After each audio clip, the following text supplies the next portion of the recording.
ആളായിരിക്കും. വന്നവൻ സോഫയിൽ ഇരുന്നതിന്റെ എല്ലാ ലക്ഷണങ്ങളും ഉണ്ടായിരുന്നു. അവിടെ ഇരുന്ന മാഗസിന്റെ സിനിമാ പേജായിരുന്നു തുറന്നു വെച്ചിരുന്നത്.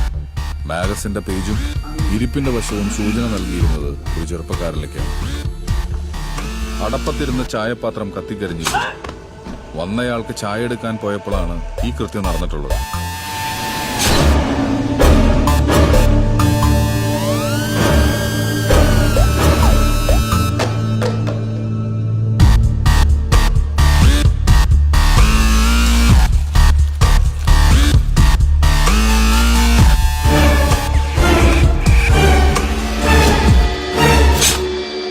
ക്രൈം സീനിൽ നിന്നും മരണപ്പെട്ടവർക്ക് പരിചയമുള്ള ആരോഗ്യമുള്ള ഒരു ചെറുപ്പക്കാരനായ സ്ഥലവാസിയാണ് ഈ കൃത്യം ചെയ്തതെന്ന് ഞാൻ ഉറപ്പിച്ചു. ബന്ധുക്കളെ ചോദ്യം ചെയ്യാൻ വിളിച്ചപ്പോൾ കൈകെട്ടി മാറി നിൽക്കുന്ന മനുവിനെ ഞാൻ നോട്ട് ചെയ്തിരുന്നു.